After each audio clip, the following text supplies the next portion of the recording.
Hey guys, this is Dave with Audio In, and this is the Rose Technics Quiet C. Now, they are a new brand to me, although I think they've been around since about 2015, and I know they have other products like TWS earphones, USB DACs, and some desktop stuff as well. As a matter of fact, I also recently received their RT5000, which is a pretty nice desktop DAC amp combo, and I will review that, but that's going to be going up on the Gazaudio channel. In any case, this is the first Rose Technics product that I've reviewed on this channel. But of course, I always love trying out new brands, and I'm definitely excited to share my experience and my thoughts on the Quiet C. We have a lot to talk about, so let's get started.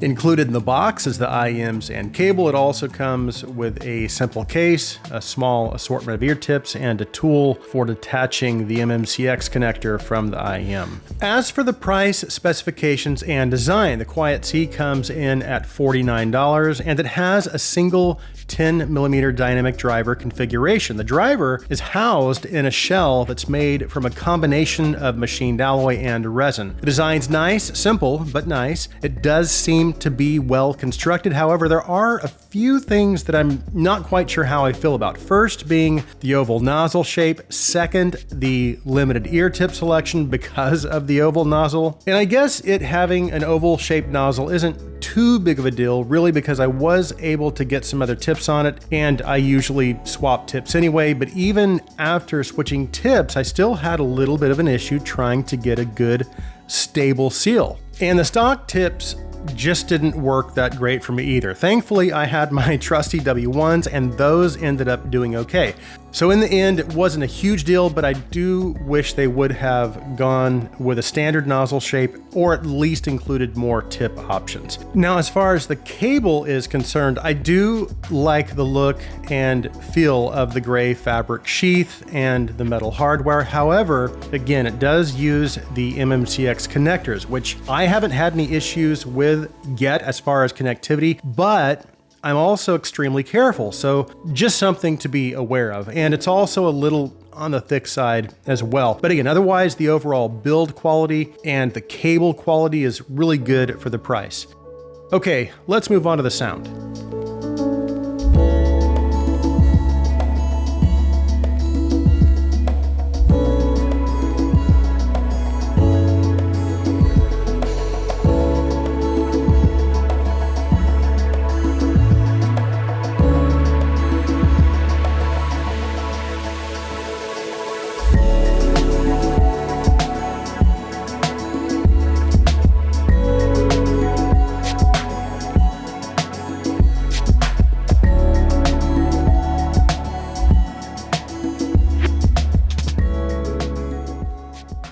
Okay, let's talk about the sound of the Quiet C. Its sound signature is what I would consider to be leaning a little more neutral, but with a heavy focus on the upper mids and treble. So its overall presentation is just a little out of balance, with most of the energy again coming from the top half. Not that it's completely overpowering the bass, it's just that the upper mids and treble seem to be the focus of the tuning. So vocals and instruments are going to be pushed a little more forward in the mix, but if we break the sound down just a little further, starting with the bass, what you're going to see is the bass kind of takes a back seat to the rest of the tuning. And while it does have a little bit of extra mid-bass presence that brings some warmth and richness to male vocals, and then also some instruments as well, it's not quite enough to offset the extra upper, mid, and treble energy. And then we also have a little bit of sub-bass roll-off as well, which means it's going to have a more mid-bass focused presentation. And it's not going to have maybe quite as much rumble as I might typically expect with this tuning approach. Dynamics are really good though, so it does offer pretty good impact and slam. And then as you move into the lower mids, we do have that mid bass and low mid energy that does add again some richness and note weight to male vocals and some instruments. And again, while I do wish there was a little more bass energy overall, the extra bass and low mid energy does help a little bit to offset the upper mid and treble energy. And then moving a little further up the graph, you do have a slight mid-range recess, but then that energy kicks right back up as you approach the upper mids, coming into the ear gain region, probably right around 2 or 2.5K. And it's quite a peak. And this is the part of the tuning that's responsible again for pushing those vocals and some of the instruments forward. Now, I will say that it does a pretty good job at keeping things natural. It's not perfect, but at this price point, it's actually really good. And this is a very common problem with the budget realm. So while I do feel like vocals and some instruments can be pushed a little too forward with the Quiet C, if you are a vocal lover and you're looking for something that is mid-centric but still maintains good naturalness, then this may be a great set for you. And then as you move into the treble, that same energy that you have in the upper mids, that carries straight through into the treble as well, especially in the lower treble. You do have some peaks and dips. Peaks are around 5K, 8K, and I think 12K. But here's the thing, it can get fatiguing after a while, depending on what genre of music you're listening to, and also depending on the volume levels. There were just a few times I did find myself reaching for the volume to turn it down. So if you are treble sensitive, that may be something that you might want to take into consideration. Now, on the positive side, it does help with treble detail, or at least perceived detail, and it also has nice upper treble presence as well, so it's going to produce adequate levels of shimmer and air. Now, as far as its technical performance, it's good for the price, but it is about what I expected for the price. And the detail levels are about average as well. But the sound is fairly open, and the soundstage width is decent. It's not wide, but I wouldn't necessarily categorize it as narrow either. Now, it doesn't have much in terms of forward depth or layering, but it's not really much different, again, from most of the other IEMs in this price range. The bottom line is that its technical performance is perfectly acceptable for this price, and most of the issues I have are actually with the tuning anyway. Now, as far as where I feel the Quiet C stands in terms of value and performance when compared to the competition, I would say it's worth the price, but in terms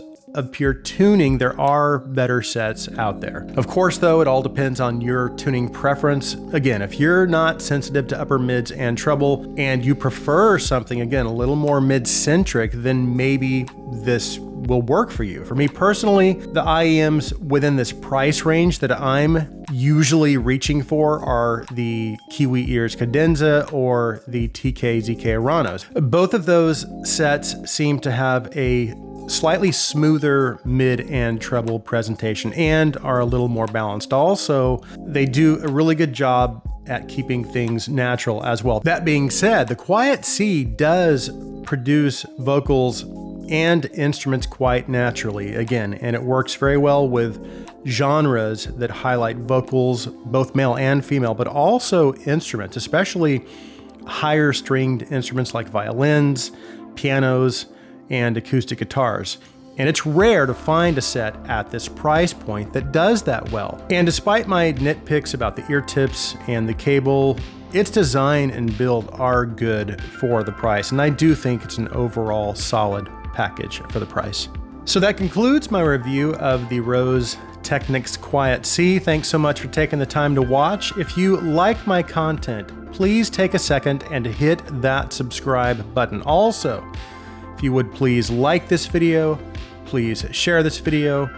I hope you guys have an awesome day.